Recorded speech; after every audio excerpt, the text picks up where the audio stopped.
வணக்கம் மக்களே, welcome to Achamma சமையல். இன்றைக்கி நம்ம தீபாவளி ஸ்பெஷல் ஒரு ரிப்பன் பகோடா இந்த மாதிரி கிறிஸ்பியாக பாருங்கள் டேஸ்டியாக எப்படி பண்ணுறதுன்னு பார்ப்போம்.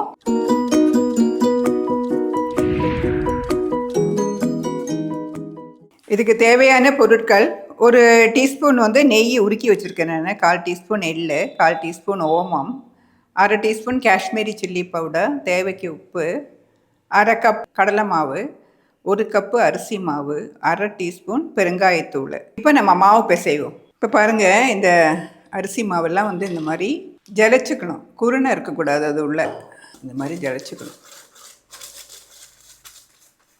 இப்போ இதில் இந்த கடலை மாவும் சேர்த்துக்கலாம். நம்ம நல்லா இந்த மாதிரி ஜலிச்சிடுங்க.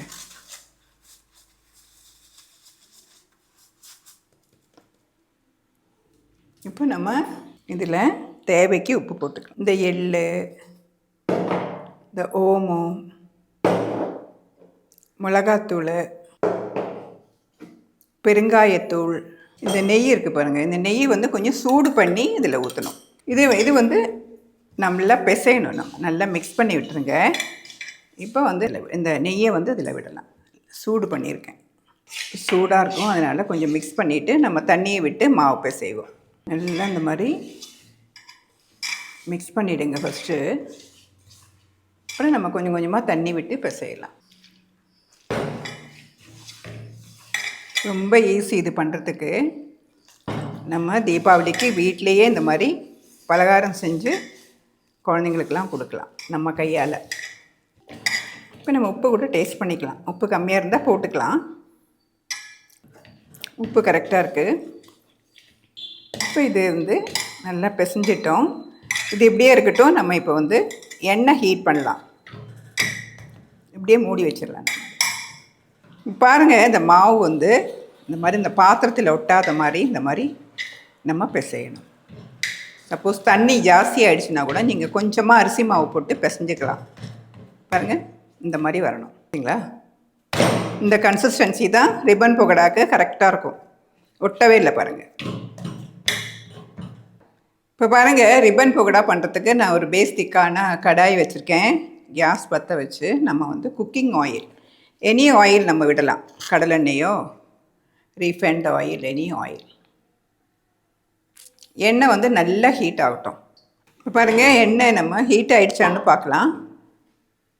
பாருங்கள், கொஞ்சமாக மாவு எடுத்து இப்படி விட்டு பாருங்கள். அது பொரிஞ்சு மேலே வந்தால் ஹீட் ஆகிடுச்சின்னு அர்த்தம். பார்த்திங்களா? இப்போ நல்லா எண்ணெய் ஹீட் ஆகிடுச்சு. இப்போ நம்ம இது எண்ணெயை கொஞ்சமாக ஸ்லோ பண்ணி வச்சுக்கலாம். பாருங்கள், இதுதான் ரிப்பன் பகோடா ஆச்சு. இப்போ நான் இதில் போட்டிருக்கேன். நான் இதில் நான் கொஞ்சம் ஆயில் தடவிருக்கேன். ஆயில் தடவலாம், இல்லைன்னா நெய்யோ வெண்ணெயோ ஏதோ ஒன்று தடவிருக்கேன் உள்ள. இது பாருங்கள், இது மேலேயும் கொஞ்சம் ஆயில் தடவி வச்சுருக்கேன், ஒட்டாமல் இருக்கிறதுக்காக. இப்போது கை தண்ணியில் நனைச்சிட்டு பாருங்கள், இந்த மாவு இருக்குது பாருங்கள், இந்த மாதிரி எடுத்து இது உள்ள விடணும். நம்ம ஃபுல்லாகவும் வைக்கலாம், இல்லை கொஞ்சம் கொஞ்சமாக செய்கிறதா இருந்தால் பாதியும் வச்சுக்கலாம். பாருங்கள், இது க்ளோஸ் பண்ணிவிட்டு நான் புழிஞ்சு காட்டுறேன். பாருங்கள், இந்த மாதிரி ரவுண்டாக சுற்றிடுங்க. ஃபுல்லாத்தையும் சுற்றி விட்டுருங்க. இந்த மாதிரி கட் பண்ணி விட்டுருங்க. அவ்வளோதான். ஃபுல் ஃப்ளேமில் வச்சுருக்கேன். இப்போ நல்லா இந்த எண்ணெயெல்லாம் அப்படியே பொரியுது இல்லையா, அதெல்லாம் அடங்கணும். அடங்குற வரைக்கும் அப்படியே கையை வைக்காதீங்க, அப்படியே இருக்கட்டும். பாருங்கள், இந்த நுரையெல்லாம் அடங்கிடுச்சு. இப்போ நம்ம அதை அப்படியே திருப்பி விட்டுடலாம். பாருங்கள், அப்படியே திருப்பி விட்டு இந்த பக்கமும் நல்லா வேகட்டும். நீங்கள் இது நிறைய பண்ணுறதா இருந்தால் மாவு ஒரேடியாக பிசைஞ்சு வைக்கக்கூடாது, ட்ரை ஆகிடும். கொஞ்சம் கொஞ்சமாக பிசைஞ்சு நம்ம அப்பப்போ பண்ணிடணும். இப்போ பாருங்கள், இது எப்படி நமக்கு வெந்ததுன்னு தெரியும்னா, அந்த மாதிரி ஸ்டிஃப் ஆகிடும். இது பாருங்கள், நல்லா ஸ்டிஃப் ஆகிடுச்சு பாருங்கள். இப்போ அப்படி நீங்கள் எடுத்து போட்டு வேகலைன்னா கூட நீங்கள் இன்னொரு வாட்டி எண்ணெயில் போட்டு எடுக்கலாம், ஒன்றும் தப்பு கிடையாது. இது பாருங்கள், நல்ல முறுமுறுன்னு வந்துடுச்சு. இப்போ நம்ம இன்னொரு டிப்பு ஊற்றி காட்டுறோம் பாருங்கள். மறுபடியும் இன்னொரு இது பாருங்கள், இப்போ நான் மறுபடியும் செகண்ட் டைம் பிழிகிறேன் பாருங்கள். அப்படி நல்லா ஒன்றுக்கு மேலே ஒன்று அப்படியே சுற்றிடுங்க.